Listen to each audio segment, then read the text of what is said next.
So guys, I hope you guys are well. So I saw seconds out Radio Raheem and Behind the Gloves Michelle Joy Phelps talk about a topic, and their topic was, does Amir Khan deserve a fight with Manny Pacquiao? I want to give my take on this because I thought they raised some valid points. They said if we were to go off the rankings, then he doesn't deserve a fight. And they kind of dismissed it in the sense that I don't think they really thought he deserved a fight with Manny Pacquiao. You know, they brought up his last fight or his last world title fight against Terence Crawford, saying that look how that ended. But as we know with boxing, right, it's not really a fair sport. It's not really a sport where things get done fairly. There's been a lot more worse things in boxing. We've seen what goes on with the PD situation. I've seen guys like Rod Sauker get a shot against Danny Garcia when really he didn't deserve it. Let's not forget Amir Khan is a former unified 140-pound champion. He's a guy that's achieved a lot, beaten a lot of top fighters as well. So he has, yes, I know that those fighters that he beat were a long time ago. And if you were to go off what he's done for me lately, he's not done a lot in terms of beating top level opposition. But you can't ignore the fact that he's still a huge name. He's very marketable, right? And he's probably one of Manny Pacquiao's biggest paydays. So whatever you think about the credibility of the fight, it's irrelevant, because at the end of the day, we all know boxing's a business. And we all know it comes down to money at the end of the day. And for me, or if that fight takes place in Saudi Arabia, I think it's one of Manny. Or I think if you take Mayweather and McGregor out of the picture, I think it's Manny Pacquiao's biggest payday. I don't think he makes as much money fighting Spence, Crawford, any of those guys, because those fights are going to happen in the US if those fights take place with Manny Pacquiao, right? So I don't think pay-per-view wise the numbers are going to be great for those fights, and I don't think he's going to get paid. I think he'll get paid well, of course, because they're big fights, but I think if Amir Khan v Manny Pacquiao in Saudi Arabia would be a massive fight, because I think, like I said, this Saudi Arabia would really want to host that fight. And like I said, I think it's a very lucrative fight over there. And they, like I said, would be very interested in hosting that. And I'm pretty sure they'd be willing to pay huge money to both guys. So at the end of the day, if we were to go off the rankings and who Amir Khan's beat of late, then yes, of course you would say he doesn't deserve it. But what's that got to do with it? Like I said, we've seen many fights. So put it this way then. When Amir Khan was in his prime and doing very well, I believe he was he not mandatory challenger to Floyd Mayweather, or not the number one contender for so long to Floyd Mayweather, and still never got an opportunity? And if I'm not mistaken, right, wasn't Amir Khan the number one WBC contender, right, in the welterweight division? But all of a sudden Danny Garcia moved up and he got a shot against Robert Guerrero, when really that should have been Khan fighting Danny Garcia or Robert Guerrero for the title, and he didn't get a title shot. So at the end of the day, there's been times in Amir Khan's career where he's not got his shot when he deserved it. You know, Mayweather fight's an example. Like I said, the WBC title shot that he didn't get, that Danny Garcia got, he should have got that. Not Danny Garcia. He should have got that title shot. Or he should have fought Danny Garcia for that. But Robert Guerrero somehow came in. Or maybe Amir Khan should have fought Guerrero. But I know Amir Khan was the number one contender for that shot. So he should have been given that shot, not Garcia. So at the end of the day, sometimes in boxing things don't happen fairly. But boxing is a business. And like I said to you, at the end of the day, if you're in Manny Pacquiao's shoes and you're at the end of your career, you're not going to look at the fact that, because Amir Khan's not high up in the rankings or what Amir Khan's done lately. He's going to look at what money is being generated, right? And a fight between Amir Khan and Manny Pacquiao is a huge money fight in Saudi Arabia. I've said this many times, right? So boxing is a business, like I said. Fighters have to look at them, what they're going to make, because they have a short window. Fighters only have a short window of making money, right? It's not like working 50 years and doing 9 to 5. They only have like 10-15 year period where they can make as much, they need to make as much money as possible. So like I said, I think the Amir Khan fight for Manny Pacquiao is probably one of his most lucrative fights out there right now, especially if that fight was to take place in Saudi Arabia, which I think is the only place the fight could probably take place, because it's not that big in the UK and it's definitely not big in the US. But in Saudi Arabia, it's a massive fight. So that's my take on it. I think, yes, if we were to go through the rankings, he might not deserve the shot, but like I said, there's been times where Amir Khan deserved the shot and he didn't get it when he was number one. So, and it's a lucrative fight for Manny. So I reckon, yeah, I would say it's a great fight for both. That's my opinion. But leave your thoughts. Let me know what you think, guys. And guys, remember to please like, share, and subscribe to my channel. I'll see you guys in the next video. Guys, what's going on? I hope you guys are well. Guys, there's been a stir. Devin Haney's caused a stir. He's made some very controversial remarks, disrespectful remarks in my opinion, saying that he would never let a white boy beat him. I don't know how to take that. I felt like the comments, I don't think Devin Haney comes across that kind of kid, but it doesn't look good saying that. I don't know what he's trying to gain by saying something like that. I think they were very disrespectful remarks. And there's not, in the current climate that we're living in today, you know, we shouldn't be saying things like that, because at the end of the day, it's just sport and we should never get racial, you know. And what's the color of your skin got to do with, you know, boxing? You know, to say I would never let a white boy beat me. You know, he's trying to follow in the footsteps of Bernard Hopkins, and Bernard Hopkins got beat when he said that. Joe Calzaghe beat him. He said that to Joe Calzaghe, and Calzaghe beat him. You know, I don't think they're comments that you should be making as a boxer or as a public figure. I just don't think you should, because for me, they're not. What are you trying to prove by saying that? What are you trying to prove? Are you trying to prove you're some kind of hard man or some kind of gangster? What are you trying to prove? You know, at the end of the day, it's boxing. It's boxing, you know. Anyone can beat you on any given day. What's the color of the skin got to do with it? You know, and the worst thing is he was referring to Lomachenko by saying that. And he would be a massive underdog going into that fight against Lomachenko. It's not like this guy's very skilled or he's the best fighter in the world and he's saying this. He's a guy, an up-and-coming guy, a hot prospect. And he's talking about probably pound for pound the best fighter in the world, saying, because he's like, I just think it's really disrespectful, those comments.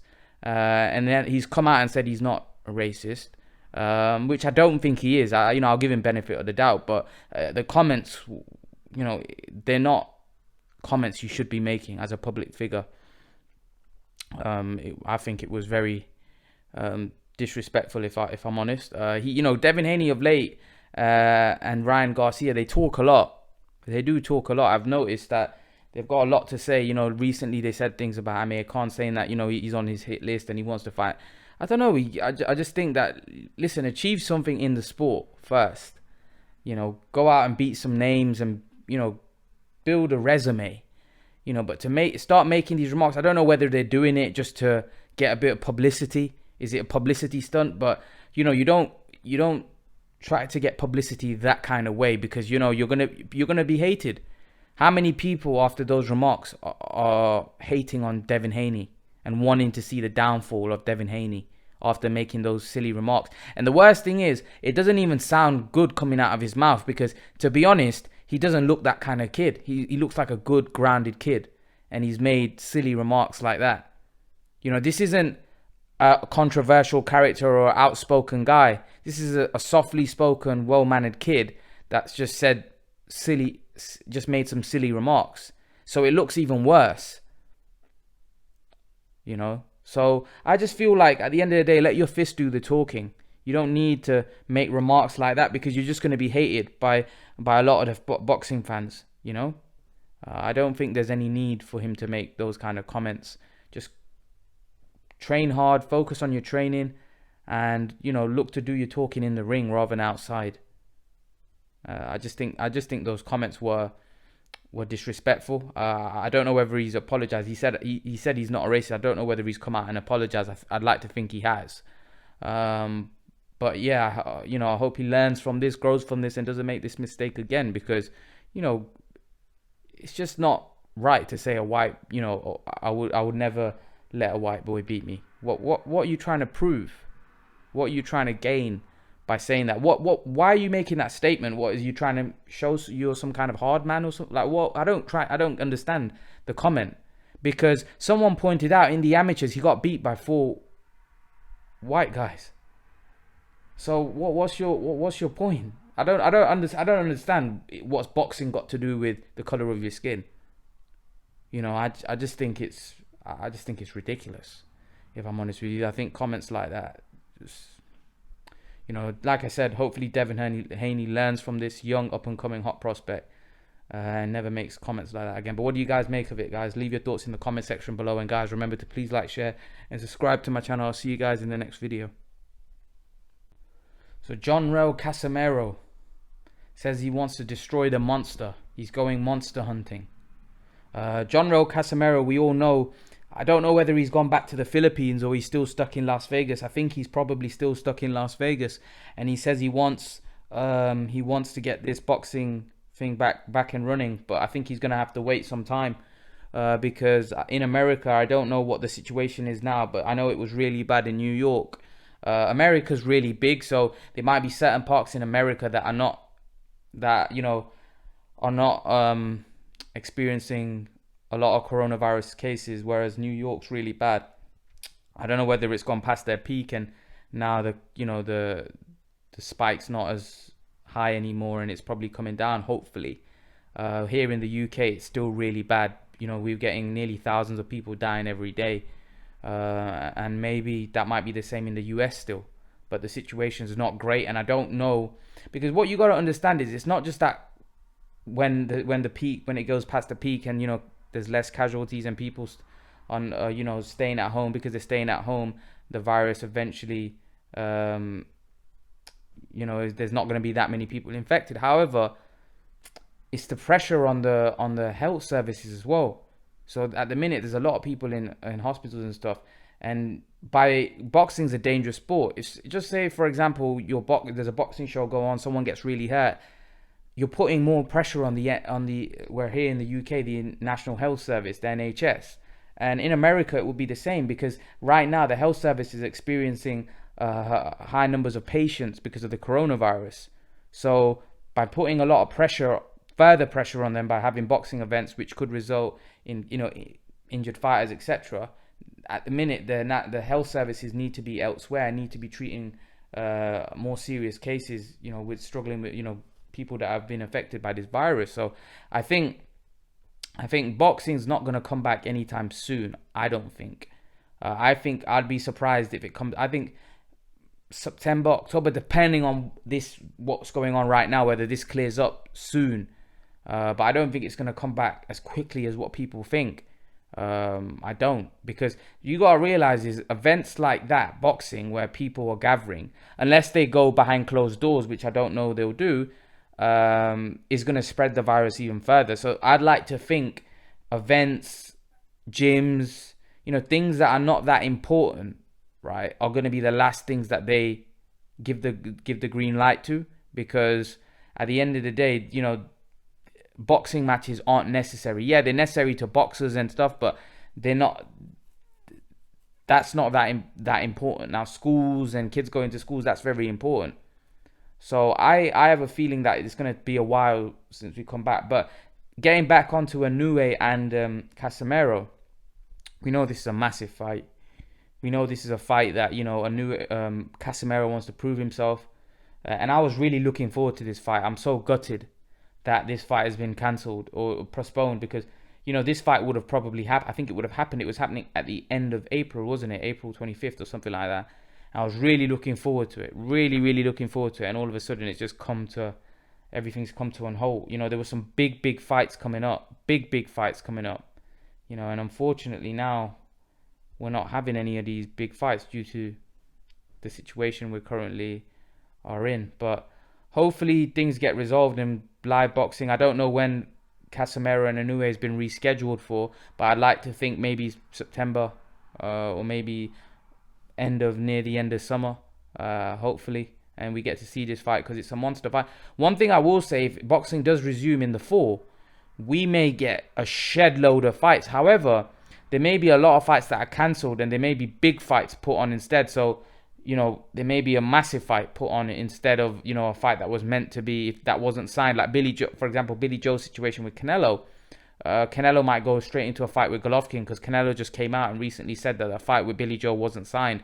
So I like to think Inoue and Casemiro will go ahead just because of the fact that I think Inoue and Casemiro is a monster fight, and also they're 2 world champions as well, so it's a unification fight, so it's probably one of the biggest fights in the division. So I think it makes sense all around for the fight to go ahead. But what do you guys make of it? Casemiro stating that he wants to destroy the monster. Do you think he will? Do you think he could pull off this upset? Do you think he can shock the world? Leave your thoughts. Let me know what you think, guys. And guys, remember to please like, share, subscribe to my channel. I'll see you guys in the next video. Guys, one thing I will say about Terence Crawford, and if he doesn't fight Keith Thurman would be Crawford's toughest fight to date. It would be a very, very tough fight against a guy that's, I don't know whether he's at his best anymore. But one thing I will say about Keith Thurman is Keith Thurman can box. Keith Thurman can punch. Keith Thurman's a big welterweight. And that's a dangerous fight for Terence Crawford. That is. I really like that fight. I really like that fight. I think it's a very, very dangerous fight. Very dangerous fight. I like it. I do like it. I think, yeah, I like that fight. I've always said that I want to see Keith Thurman fight these guys. And I listen, I think Crawford would be favourite, and I would pick Crawford to win. But again, it wouldn't shock me if Keith Thurman pulls off the upset, because Keith Thurman's a fantastic fighter. He can box, he can punch. The only thing is with Keith Thurman, he does get hurt with body shots. He is vulnerable, we know that. But Keith Thurman is an excellent fighter. He's an excellent fighter. I think Keith Thurman has a better chance to beat Crawford than he does with Spence. I think Spence is a big welterweight, but Spence is vicious. And Spence goes down to that body quite aggressively. And he's a big dude. And I would favour Spence in that fight. However, I do think styles make fights. I think Thurman can punch, Thurman can box. I do think if Thurman catches Crawford, Crawford could be in trouble. Big, big trouble, because Thurman's got a massive right hand that he caught Pacquiao with. And Pacquiao even said that this guy can punch. And I don't think Crawford's got the chin that Pacquiao's got. Pacquiao's shown throughout his career that he can take shots of bigger men. I'm not sure Crawford has got that kind of chin. And if I remember Thurman fought Danny Garcia. Thurman hit Danny Garcia with a punch. God knows how that punch didn't knock Danny Garcia out. And God knows how Danny Garcia sucked that up and came back. God knows. I don't think Terence Crawford could take that kind of punch from Keith Thurman. Maybe Keith Thurman won't land that kind of punch on Crawford because he's very tricky and awkward. But if he does, Terence Crawford could be in big, big trouble.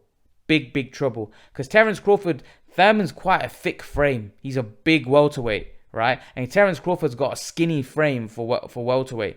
I do think that big welterweights could be a big problem. These big welterweights that can box and fight could be a big problem for Terence Crawford. You know? Big, big problem. I think, although I think Keith Thurman isn't as good as he was when he fought Garcia and Sean Porter, I still think Keith Thurman showed in that Pacquiao fight he's still got enough left to give these guys problems. And I honestly think that he's a problem. I honestly think Keith Thurman is a problem for Terence Crawford.